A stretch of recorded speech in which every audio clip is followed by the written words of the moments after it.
Are you self-aware? I learned an interesting fact the other day that 80% of the population is, in fact, actually not self-aware. I've seen so many people on TikTok who recently learned this fact. And I'm gonna call BS. Here's why. So, where did this fact come from? Insert my usual PSA that if you don't cite your sources, we can't ever really know where the fact came from. We just have to guess. So here's my educated guess.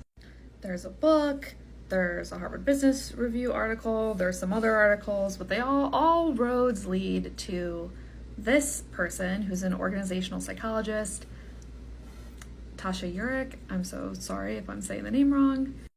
It's their body of work that this fact seems to come from. So this is the Forbes article on this study, this research, that says in a series of surveys, they found that 95% of people think they're self-aware, but only 10 to 15% truly are. Let's do a little mathy math. 95 minus 15 is 80.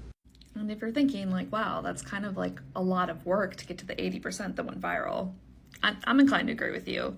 But there was also this podcast interview with the researcher where she says, our data reveals that 95% of people believe they're self-aware, but the real number is 12 to 15%. That means on a good day, about 80% of people are lying about themselves to themselves. So my hunch is more likely the 80% came from this podcast episode that happened. It's leaderchat.org. It was 5 years ago. If not the podcast, maybe it's in the book. I haven't bought it. I haven't read it. I don't know. But you see, like the 80% was mentioned like kind of casually doing some math on this 95% and then this like 10 to 15% or 12 to 15% depending on where you're reading the stat. Because if you're reading it in the cut, which also picked up this research, it's the same quote from the researcher. On a good day, 80% of us are lying to ourselves about whether we're lying to ourselves. So is it true? Is it true? Is it a fact that 80% of people are not actually self-aware? I mean, personally, this statement reads a little cavalier to me. Like that doesn't sound like a researcher telling you a fact about something that they found. That's my personal opinion, right? But let's take a look at the dang research. I mean, well, you can't really. Like, you can look at this Harvard Business Review article where they say we are currently writing up our results for submission to an academic journal.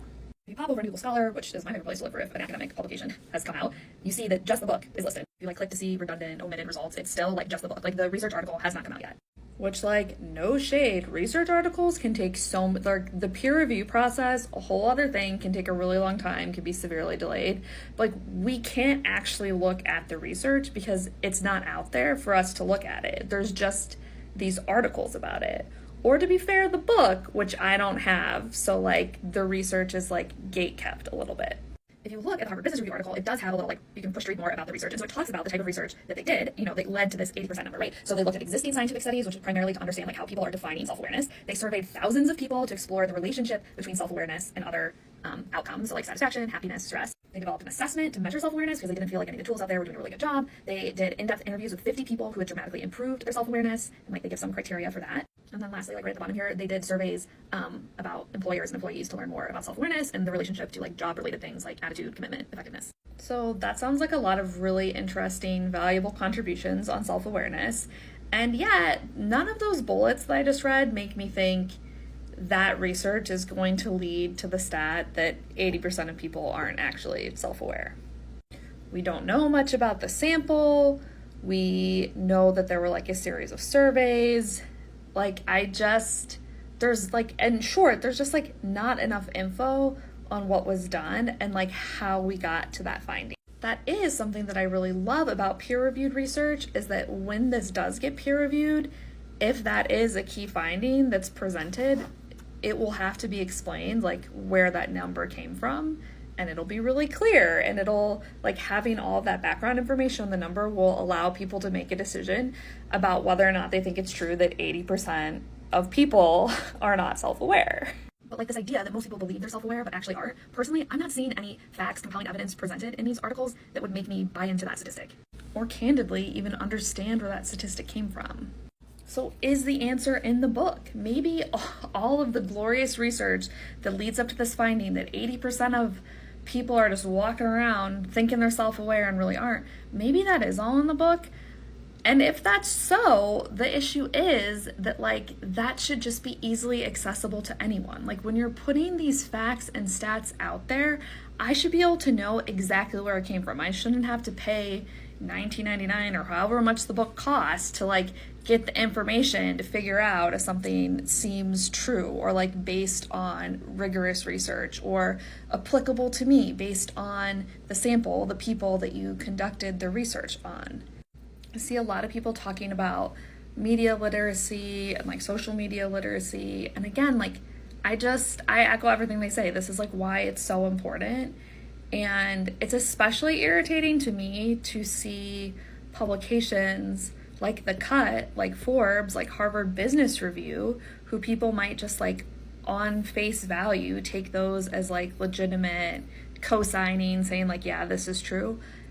Not even they are presenting these details of where these facts came from. Like, for every single freaking fact that you read, I think you should be able to know, like, instantly, without, like, going down some rabbit hole of searching. You should be able to know, when was the research conducted, where was it done, who did the research, what, like, survey questions they ask, you know, like, what type of data was it.